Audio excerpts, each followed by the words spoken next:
So you're looking to fly across the world to this non-accredited school, and you've seen on Google Street Views that the entrance looks like a gateway to an alleyway? Hey guys, what's up? So I've done a few times at CDA as an international student, and I remember the first time I was in Perth, Australia and decided to fly over, and it was really scary. So I thought I'd make a video for the past mark so that there would be more information flying around the internet. Hey, it turned out to be a long video, so you can check the description for links on things that you need, and also timestamps to skip to things that you think are interesting. My Photoshop's broken. Oh no, it's okay. Okay, so with that in mind, let's talk about visa, housing, class load, making friends, and is it worth it? Friends, money, definitely money. And then, is it worth it? Visa-wise, this is super easy. Unfortunately, because it is a non-accredited school, you don't get a special visa. Yeah, if you're from Australia and you just graduated, you can get like a J1, and that's like, that'll last you 1 year, but that's only Australian. Sorry, for literally every other country in the world. Some other countries you can somehow get like a 6-month visa. I think that's Canada, I'm not too sure, but usually 99.99% of people I hear just get a 3-month tourist visa. So what this means is that you fly in, straight away do your classes, and then you have to fly out. That's just the reality of things. I'm sorry. I know, I really wish I could just get a 2-year visa and just study, but you can't. Alright, housing. A lot of people just go for Airbnb. That's the simple matter of it. It sucks, sometimes it's pricey. People start to live south or north or a little bit further away or near a station, a train station, and they catch the train in. But yeah, there's also a place called The Mansion. And there's very much mixed opinions about this place.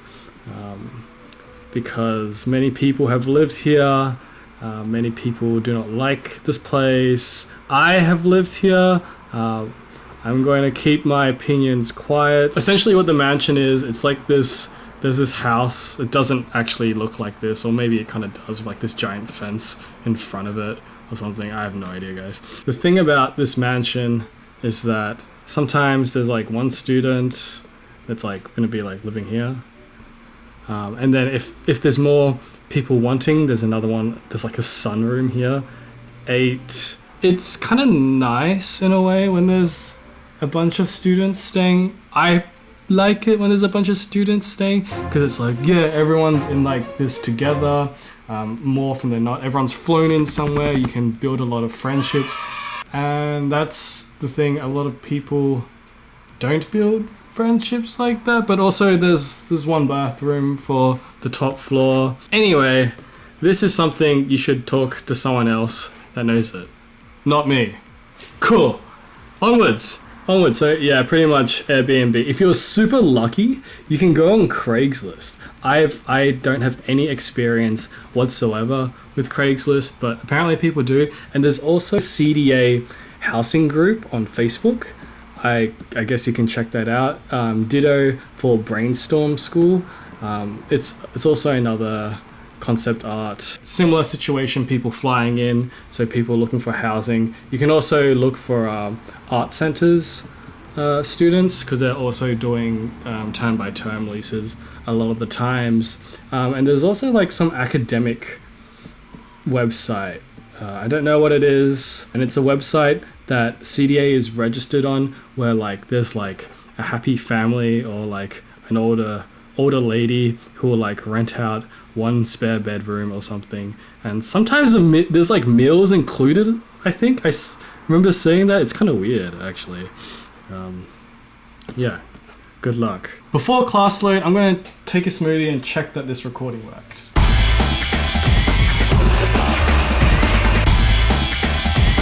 Alright, let's get back to it. Making friends. I find making friends at CDA kind of really easy and nice, because there's every single person that you meet, there's automatically that shared value interest of trying to make it, or some kind of dream, or at least to get better at the class or in the class that you're doing. And having that is really nice, because when I grew up, I mean, there were people around me in the city. I didn't know them at the time, but it was just me, and it was so nice to have that community of people around me. But nonetheless, if you come to CDA within the next few terms, I'm probably going to be there. You can come to the Sunday night figure drawings sessions for the next, at least, I don't know, maybe like 6 months. I'll probably be there. Yeah, cool.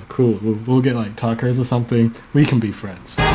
Money. So the biggest cost here is the accommodation, and that usually ranges from maybe, okay, it's 600 is, that's like, you're super lucky. That's pretty much not gonna happen. Like 800 is like, okay, that's pretty damn lucky. But more likely it'll be like between 800 to even like 1,300 to be safe, like somewhere within this range. I know that's a pretty big range, but that's what it is. So I guess you can times that by 3, so that's 3.9k. Oh man, that's... And every international student in one form or another has taken the Uber. And this, depending on where you live, you use like the Uber pool because it's like the cheapest one, and you like sit with like other people, and then there's like the driver here, like, oh, and he tries to make like small talk with everyone, and you're like, oh yeah, I do art school. Oh, that's real interesting, man. Anyway, this can be like 7 to like 17.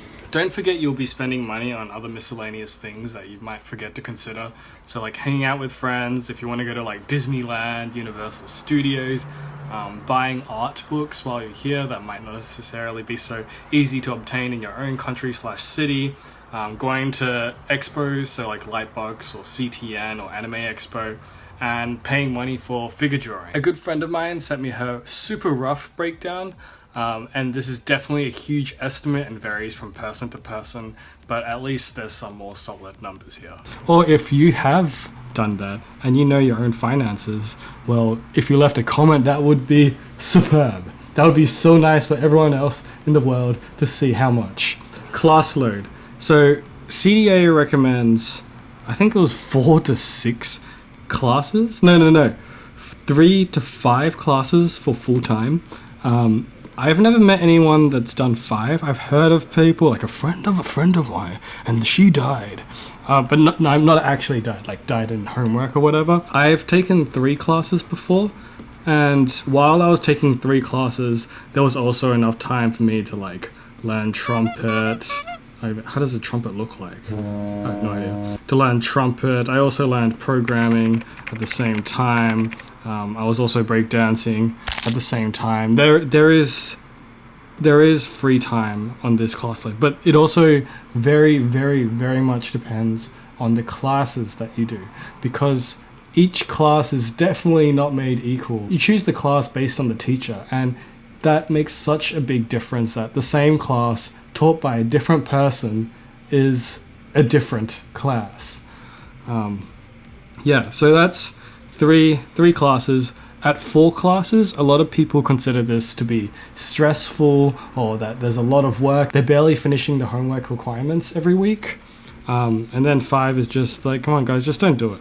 But I've also met a guy who did 2 classes, and he did extra homework for all of the time. And I thought that was really nice that, he could like double the homework that he did for each class. So essentially 4, with none of the pressure of 4, but also really understanding all of the content that he was getting. And I guess that's the thing. It's like, content-wise, you can only ever get out what you get in, kind of thing. So there's that. Though there are people who do 4 classes, don't do all the homework, but then will go back to their native country. This is Australia. I'm so sorry. Go back to their native country and then push the knowledge that they gain from here over here, where they do have more time.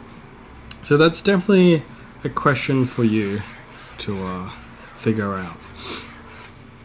So overall, like, is it worth it? Is it worth it flying all the way across the world to come to a school in an alleyway? And in my case, it definitely was. And it's always a life-changing experience, regardless of if it's an art school, if it's, I don't know what else example to put in, like a Shaolin training camp at the other side of the world. Having that cultural change, having that environment change, having the community change around you, like, will help you grow as a person. So for that reason alone, I definitely highly recommend. I've made a lot of lifelong friends at the school, and it's been a great time. Yeah, if you have any questions, feel free to ping me. And this is my first time doing a longer form type of video, so I hope it's okay. Yeah, good luck. And I hope you have a Merry Christmas. No, it's not Christmas.